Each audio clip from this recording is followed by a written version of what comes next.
Welcome back to Frenemies, everyone. I'm Ian. I'm Glabrazor. And now we're back to Young Justice. That was a pretty good name, though.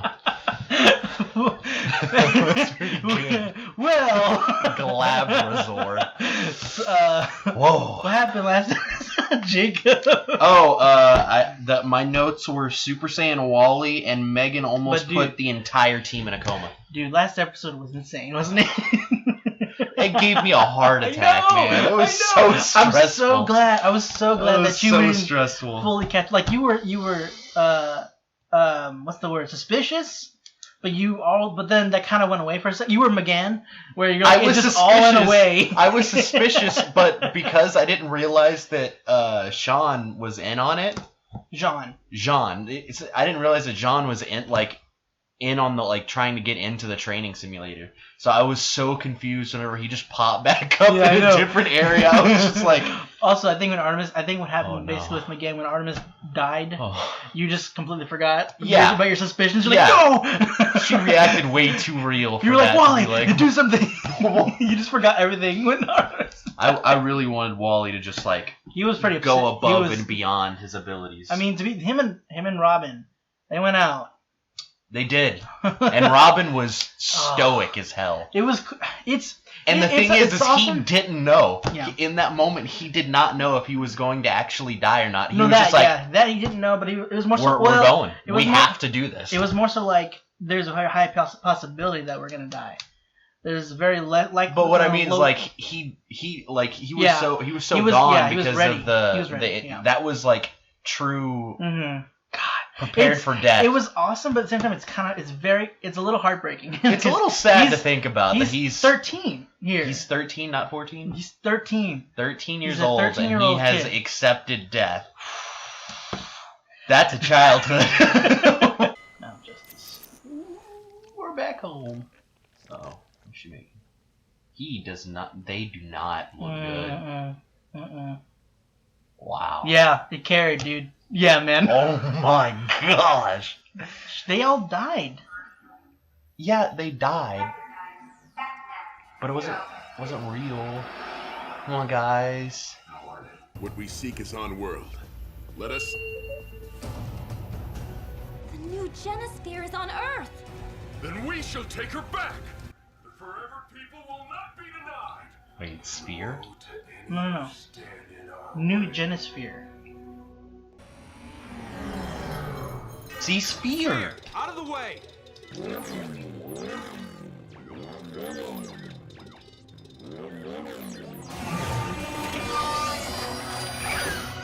Oh my god.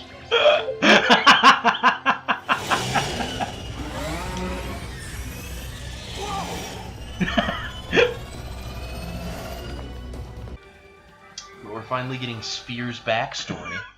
We didn't know what we needed. Artemis, it's not a sign of weakness to open up to your friends. I know that. But you still keep secrets from them. You won't tell them. You can't. I won't. But you should. You could start by admitting you're not really Green Arrow's niece. Right. Can you imagine what Wally would do with that? Interesting. So, the person you're most worried about is Wally.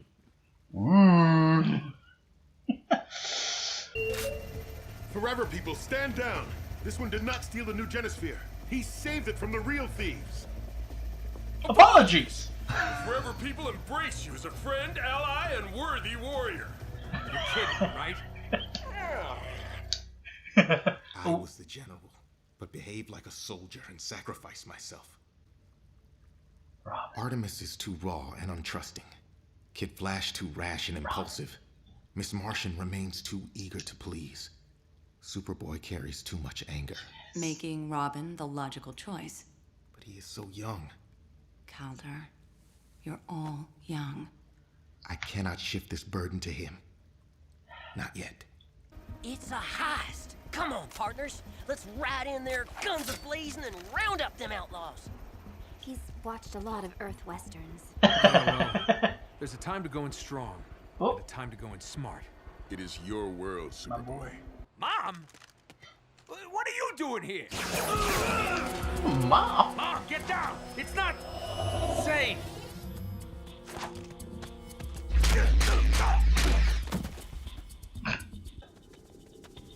That drill and these carts are the property of New Genesis. You will return them now. Gold goes back too. Interfere, and things get ugly. I'm ugly.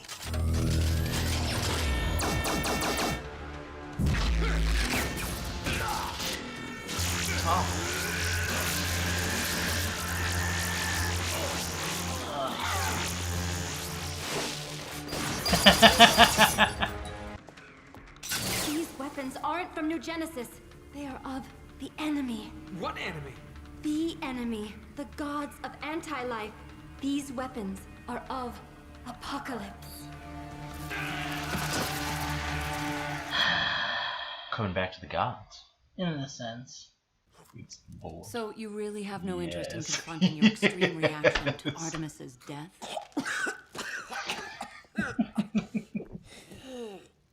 I'd rather talk about you, babe. Finish him. Fear not, she will protect us. Who, Dreamer? The New Genosphere. Cool. Wait, Sphere's a she? Taru!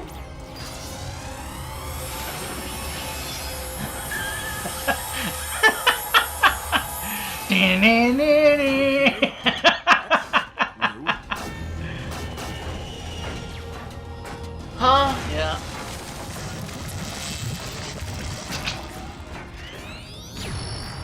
It's like Super Power Rangers. All right.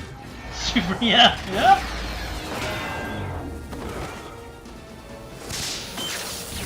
Oh God. What was that? Infinity Man. We merge to become part of the Source and greater than the sum of our parts. Glad my team's not that close. Lower beings tend to fear intimacy. None of this makes any sense. This is Desaad, God scientist and chief torturer of Apocalypse. His experiments are pure evil. His works, abominations. His master. Unspeakable.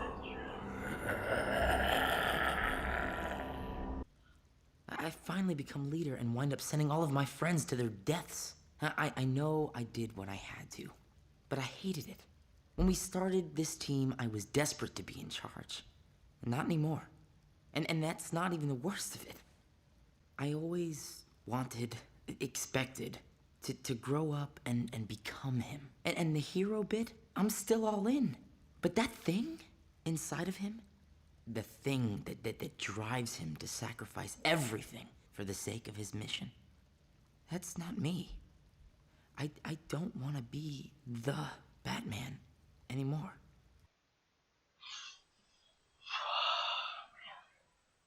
It's heavy. Place is definitely deserted. Well. Surprise. Though I could be wrong. This tech masks heat signatures. Visor filters out illusions. We gotcha. Well. Unfortunate.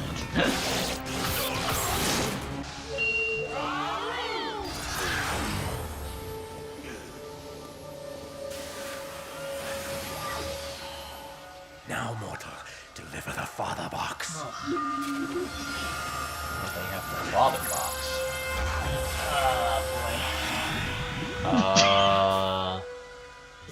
That can't be good. Nah. Kill the boy.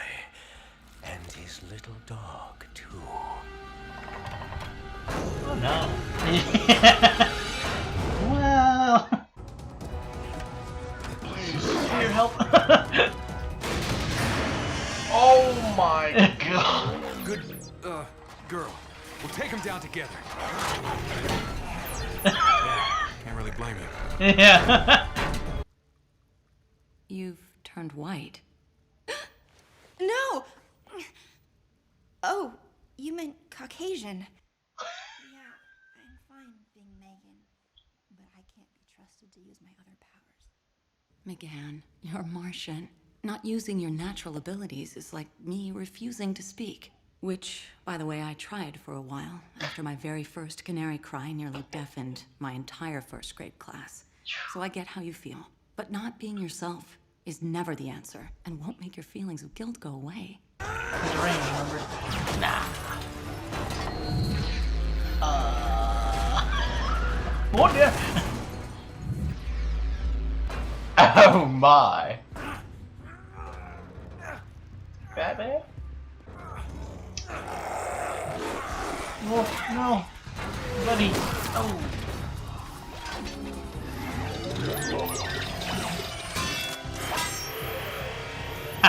Oh. Oh, he gets to control. You're beautiful.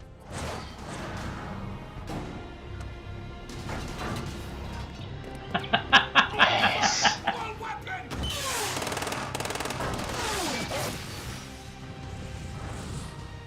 Our turn. All will suffer. All will suffer. Oh, yeah, that was a different type of bomb.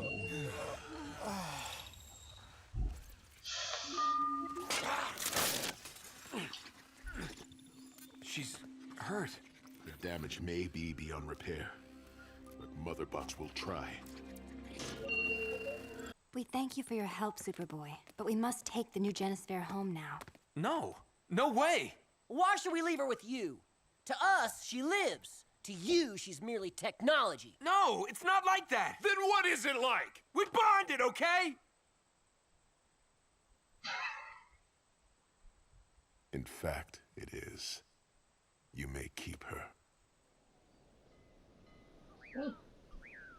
See, from the moment I first opened my eyes in that Cadmus pod, there's been one thing I've wanted and feared. To know what it is to be Superman. And I knew. So I was happy. Everyone I care about dead or traumatized, and I'm happy. How do I get past the guilt of that? How do I live with myself? I don't have any easy answers, Connor. But one thing's clear. Admitting it is the first step.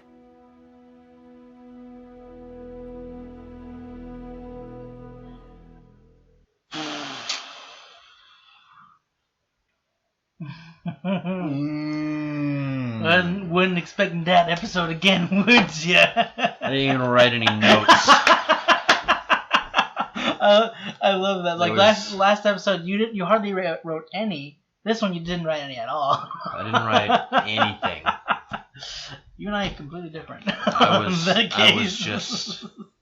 was just thinking, sitting there, watching.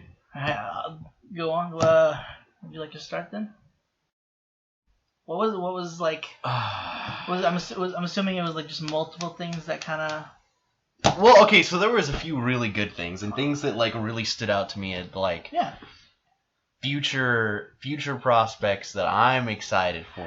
Can I guess one? Go ahead. Robin becoming Batman. Yes. Wally and Artemis. That's number 2. I was joking about the first one, Jacob. But Robin, I feel like after what happened, I think before he's been in life-threatening situations and like he's been in. But he's never been the one responsible putting others in jeopardy. He's never fully empathized with Batman. And he's never been in the exact same shoes as Batman. He's been in the receiving end because empathy. Like you're putting yourself in there. He empathizes with Batman. That's different. Because empathizing with his cause, he understands the cause. It's having the same experience is what I'm talking about. Like putting people's lives in jeopardy. That's what I mean. Like he's never had to carry the weight of being an actual leader before. Yeah, you're talking about empathy for the role he has. Okay, yes, gotcha. That's like he's looked up to Batman, of course. Of course, yeah. And he lives or. He agrees with, at the very least, most of what he lives by. But whenever put to the test of like doing whatever it takes, he'll do it. But he doesn't have what Batman has, which is, I mean, it's not something to be ashamed of. Yeah, no. It's a very dark place to be able to do that. And God, they were. Honestly, that part almost made me tear up, and I don't think that's ever. It might have before. I don't remember, but like, I don't know. That one almost kind of got me for a second there. It's like whenever at the very end, it's like I don't want to be the Batman anymore. I was like, oh, my boy. Oh my God, I love that they did this too, because like a lot of times in shows they'll go through something super traumatizing that normally, and then they'll just kind of like next episode. This one's just like right at the get go, just like. We're addressing this. There's just dead silence. Yeah. They don't know how to cope. They're just shutting down right now. And then Canary's reaction to Artemis being like, yeah, and Wally. Or her analysis. He's like, huh. So the one I'm worried about is Wally. That was weird. She's like, that's what Canary said. Canary was like, that's a little strange. No, she was more. She was a counselor. She was being a therapist. So I know what she was doing, but it was literally her phrasing whenever she brought up Wally. She was interesting. She was like, it's interesting. Well, not like that. She was like, huh, okay, so you're actually more concerned about Wally finding out more than anything. So she's obviously trying to get at the root of, Artemis. She's trying to peel away at, Artemis's defenses. Yeah. Because, Artemis, she has a valid point. The fact that, she wasn't really around for everything to go down. And they also brought up, they finally came out and said it outright that the League does indeed know completely what she is or where she came from, because she was like, when are you going to tell them that you're not actually Green Arrow's niece? Right. And she's like, well, she was like, I can't remember exactly what she said on one side. Oh, I pressed the button. Wally. The entire time they're having these deep emotional, like these Connor's like having the fight of his life right now. With people that... But here's the thing. These people just came out of thin air. But he needed this to kind of... Yes. I will point out, the animation of their teleportation is similar to the one that they used for the Batcave. Or the cave teleportation Well, system. it's because they're in a tunnel. The other one, it just looks like a tunnel because it's, that's just the... effect of the portal. It's the boom tube, if you will. Yellow warp hole is what I'm getting at here. Fair point. See, she says it in that light. She's like, interesting. No, okay. Like, caught off guard. Like, not that's off guard. out of left field. She's more so just kind of like, okay, she's trying to bring it to Artemis's kind of her attention. Hit my stand. Hit play. Rewind. Watch Canary's facial reaction. No, yeah, I know. They did that on purpose. I'm telling you, she was caught off guard by this. Okay. She was like, what? So, okay, what? What? That was my entire point, was that she didn't realize that she had a thing for Wally to begin with. So whenever she brought up Wally, because Wally has such a opposing personality type, that it was just like... True, but that's not... Okay, yeah, but she wasn't like caught off guard. She was like, okay, that's didn't know that you'd have a thing with him, but it's not like, what? But also she could be saying interesting in the fact that, like, there isn't anyone else that she would want to tell that information. I think it was partly like the one thing that she finally kind of like let slip through was that, like, of all things, this person who, again, they're not around all the time, so they don't see all their interactions. They're just like, okay, interesting. She wasn't necessarily caught off. I get what you mean. She's not necessarily caught off guard about, like, you have something for this person. It's more just like, okay, you're opening up a bit about this. She's an older woman. She's more mature than just being like, right. Oh my God. I know that. I'm telling on you. That's not what I was saying, Jacob. I still feel like she was like taken back, like, that guy? Like, that's that?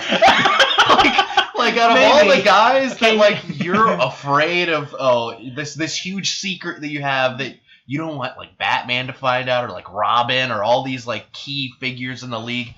Wally. Do you know what Wally would do with that information? I think it's partially like the fact that I think it's partially like it's one person in particular, not like the group though. Not okay. That guy who like tries to hit on me all the time, and I'm the teacher. Well, she isn't not going to take that that. guy. She's not taking that seriously at all. You know that, right? That guy. Obviously. Anytime something that has to do with Wally and Artemis, you're like super fixated to where you block out other possibilities.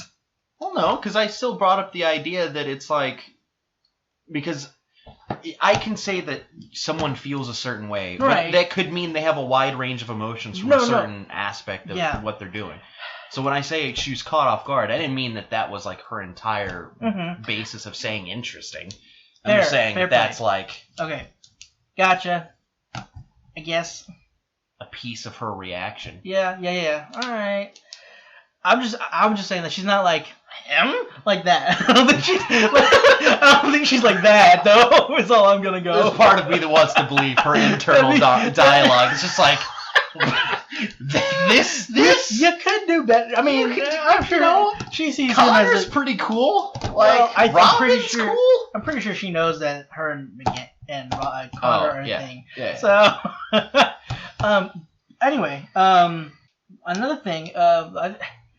Going through everybody's kind of trauma, we see also kind of Aqualad and his deal with that. Like, first off, when he brings up his eyes, I acted like I was a general, but acted like a soldier. Like, he started out as like a leader, but in that situation, he was just like an average guy, and that hit him kind of hard. What his comparison with that is like he sacrificed himself instead of leading, is what he was saying. Yeah. That's not saying like he's average. He's like, I made the wrong decision, and that led to my team having to make other sacrifices of their own.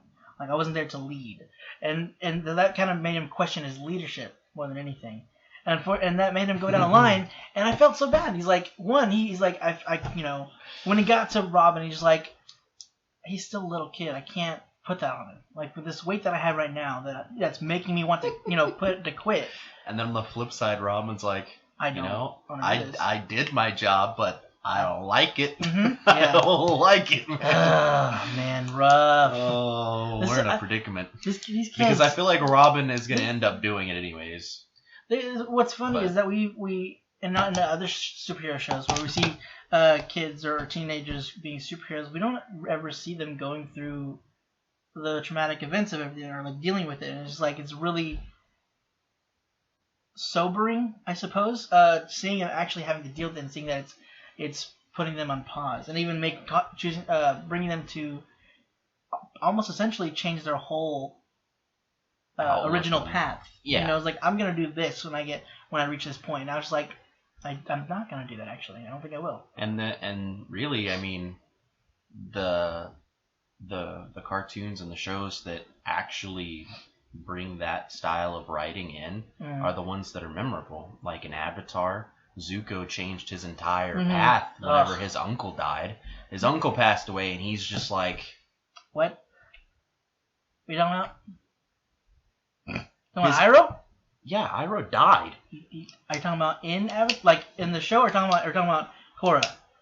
Well, in Korra, he wasn't in Korra. He actually saw his uncle again. I don't think so. In the spirit realm, I thought he actually saw his uncle finally. You saw that one more recent. I don't know, but he didn't die in Avatar. I thought he thought he that his uncle died or he something. Changed, and he was like no. broken apart by this. No. When was the last time you watched Avatar? This was like 2 years ago. My God. No. He didn't die. I thought Iroh died. Not at all. Boy. Oof. But I do know Iroh had to deal with loss, and that changed him completely. Yeah. Because he was like a huge Fire Nation general, and then he became... And he was in the middle of sieging Ba Sing Se. And then when his son, Liu Tang, I think his name was, I can't remember, when he died, that was... Oof. That scene makes me cry every time when he goes out to sing... Like to his son. I can't. Anyway. Anyway. And then you go to like Teen Titans whenever, well, for one, Raven was dealing with her father. That was a huge, depressing episode. Yeah. We had actual Terra die, and that was like Beast Boy. Yeah. was crushed for sure by that. Yeah. I don't remember how much time they spent on it. But yeah, it was. There was an episode where I remember the finale or the series where he was like, he thought he saw Sarah. We're going off here. shows that deal with death and they actually address it and they actually show the emotions that come with it. Like carries the weight, yeah. Because a lot of times someone dies and it's just like, oh, we're on to the next thing. Yeah. But then you have shows that are memorable, like Dragon Ball, where Goku saw Krillin died and he destroyed Frieza's entire existence for doing so. Yeah, I remember that. But what'd you think of the Forever People? It just caught that entire thing just caught me off guard. I was just like, I don't even know who these people are or where they came from. So originally I thought that they were bad. No, I thought they were from a planet that dealt directly with like the Lords of Light and the Lords of Chaos, or the Lords of Order. Yeah, I gotcha. Yeah, that's fair. But no, they come from New Genesis, as they had stated. Consider they're not okay. They are basically their titles are new gods. Is basically it. So obviously they're not. They're just really powerful. Yeah. But they're called new gods. Is what they are. And they mentioned Apocalypse. Do you know anything about Apocalypse, like in terms of DC? Yeah. Okay. Well, I don't know is that like the name of a god? No. The New Genesis is a Well, I know that they named the Apocalypse as the name of the world, the opposition world. But yes. I didn't know if there was like an Apocalypse god named after like the planet they worshipped or something. There is you don't. It's not really okay. In the comics, there is a character. His name is Darkseid. I don't know if I brought him up before. I might have. No, but I did see people on YouTube going crazy because they made a post. Showed up on the Snyder Cut. Yeah, because so right after that they posted that Snyder Cut thing, they did this entire thing where they were comparing who would win in a fight, Darkseid and Thanos versus Goku and Beerus, and I was like, that's random. I mean, Thanos and. Pretty sure Goku and Beerus just because they're from. Anime. Wait, are you saying Wait, hold on. Are you saying Thanos and Darkseid against those two? Yeah, against. I thought they were saying Thanos versus Darkseid. No, Thanos and Darkseid versus Goku and Beerus because I'm assuming I don't know who Darkseid is or what his abilities are, but I'm assuming that they're similar to Beerus in the sense that Beerus has the abilities to be able to just destroy things at an atomic level to where they cease to exist. That'd be kind of Thanos with the gauntlet, so I mean it's kind of like that. Yeah. But he needs the gauntlet. I don't know. I feel like they should have been a little more of a fair fight, like Thanos and Darkseid might be. Darkseid's got this thing called Omega Beams. They're like laser visions, but they go everywhere. Yeah, they're undodgeable, basically. But you know who's done it? A couple people actually. Who have dodged it? Yeah, Flash. Oh, then Goku. Well, he ran away from it, and then ran it. Basically, caused it to hit something else. And Batman. Oh, very barely though. It was, and he didn't like do it unhurt. Like the backlash of it kind of hit him a bit. But anyway, super off topic again. But yeah, they were. I love I think his name was Therafin, the guy that was like cowboy and everything. I watched the westerns from Earth. It was fun. They all kind of had like characters essentially that like matched. They were kind of semi opposites of our team in a way. That one girl reminded me of McGann. No, that one. She reminded me of Darkfire. And okay, I suppose just because of her outfit. The aesthetic and the purple glowing eyes, it just seemed like this similar animation for whenever she highlighted her eyes. That's fair. Like, however, very different abilities. Oh yeah, no, and completely different personality types. True. Yeah. She's actually good. Yeah, not pretending. Yeah, she is again. Like I say, it was kind of like an odd mirrored version of our team. You know, with Dreamer kind of being the McGann, where you cast illusion so she can mask herself. But she can do it to the whole team as well. Yeah, the only difference being is that one guy, I really don't know what to classify his powers as. Which one?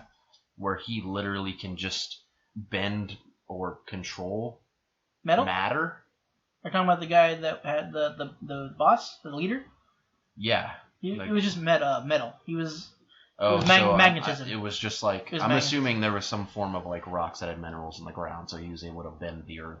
Oh, the guy that. Oh, okay. I'm sorry. Yeah, because it was the same guy. He was like he literally raised his arm like this, and it brought the ground up. Sorry. So I mean, it would make sense if there was like minerals in the ground. Like he was just like, I can bend earth. Uh-oh. That's why I like called him tough. I'm ugly. Beep. See? Okay. Yeah, I guess he just used like the minerals in the ground. So that's why I was like, originally when I saw him use the thing on the gun, I was like, oh, okay, so he can do metal. But then he did the earth, and I was I guess it's just magnetism, like it affected the minerals in the ground and poses. So yeah. I'm going to assume, because there's been times I watched this and I never really quite thought of it. I was like, hey, this is cool, because they showed up and then they kind of left, so I didn't like look into it too much. And I don't know a whole lot about the New Gods. I know a couple characters that stand out to me, not including these people. No one in the league that would be from there? No, there's not.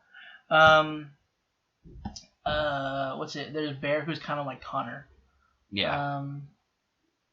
I don't know who Therafin or whatever his name. I think his name it would be technically. And there's another guy. I don't. Personality-wise, it's Wally. Oh, yeah. I can assume that. It's almost like he's a mix between him and Robin. I think he's more Robin, not Wally. Oh, because yeah, Robin's Robin. kind of in a goofy in a way as well. Yeah.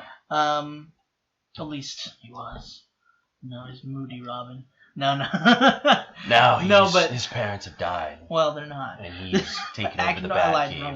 Wrong one.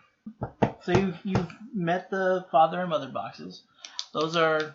I still don't quite understand. Well, I guess they'll explain it more later on, but they're sentient AIs that have powers. They're sentient computers. They're not AIs. They're living. They're not really AI. They're actual living computers. It's a New Genesis thing, and Apocalypse, I guess. But what was that? What was you weren't sure about? Well, obviously they have an origin tied to each other. Mm-hmm. If they have polar opposite abilities and they're named very similar, and I'm assuming that they have something to do with the entire planets themselves. If one comes from New Genesis and the other comes from Apocalypse. Yeah. So I'm assuming either they were created there by a being or they formed the planet around the mother box and father box. I don't know. I'm throwing ideas here. Considering you don't know what they are about, it's not a bad, conclusion. What did you gather from McGann's counseling or therapy session? She's starting to question, which is an odd thing to say because it's, and Canary brought it up, like, you are a Martian. Like, she's starting to question her identity as a Martian, and she's like, I want to be human and just be normal. Like, I don't want to put people through that type of thing again. And Canary's like, well, this is like in your DNA. Like, this is who you are. This isn't.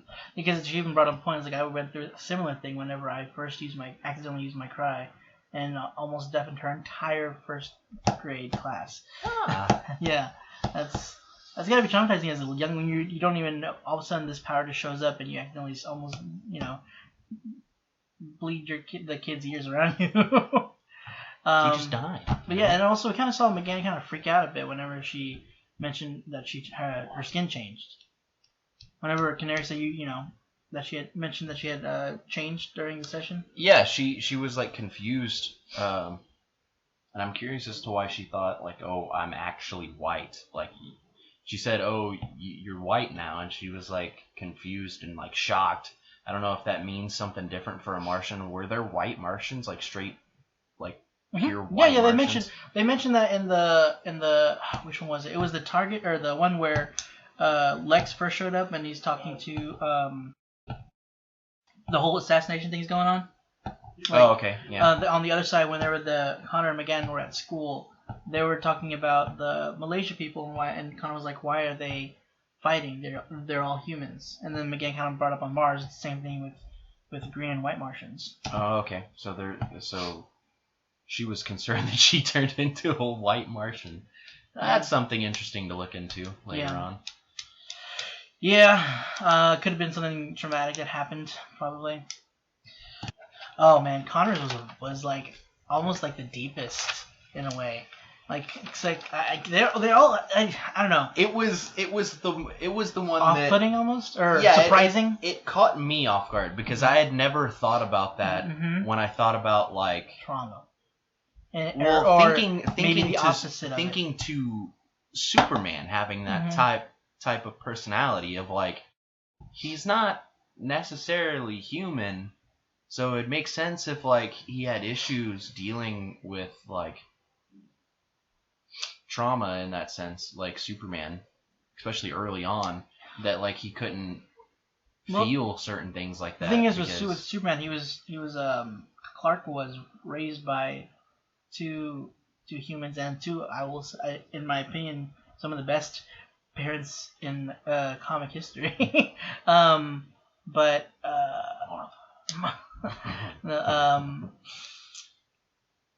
you know he deals with trauma. I mean we just don't see it here because you know it's not about the lead members in the show. But it was like you know essentially what it was created for, to kind of like to be Superman almost, to kind of hold that prestige in a way, that legend in a way, and I think there's finally kind of fulfilling that, and he just like he felt, as he said, he felt at peace, he felt finally complete, and you know when everybody's dying and when they wake up, everybody feels traumatized, and you're almost feeling ecstatic. It's just like, wow, what kind of a monster am I? Yeah. So he just, that's what he's dealing with, which is like, wow, that is a different kind of trauma. It's like secondhand almost in a weird way. Yeah, I think they're all just. I think it was just kind of a wake-up call for them, and like how the shoes that they're trying to fill are like. Yeah, and just like what finding their limits in a way, and finding like. For some, finding their limits. For some, like how maybe differently they'd have to approach, or how more careful they might have to be. Like maybe with McGann, like not to be so careful as to like again hold her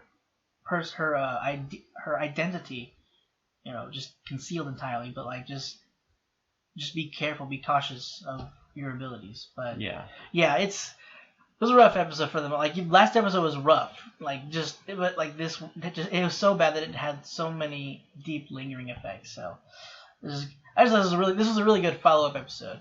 So I really enjoyed this one. I was really excited to get to this one episode. That was a good episode. I got something in my finger now that won't go away. Cut my finger off. Guys, that's it for this week's episode of Young Justice. Hope you enjoyed it. If you want to stick around for next week's episode, be sure to hit the subscribe button. Or you can check it out early on our Patreon over here. And hopefully, I know I keep saying this, I don't know if it is by this point, there'll be other shows out there. We'll see.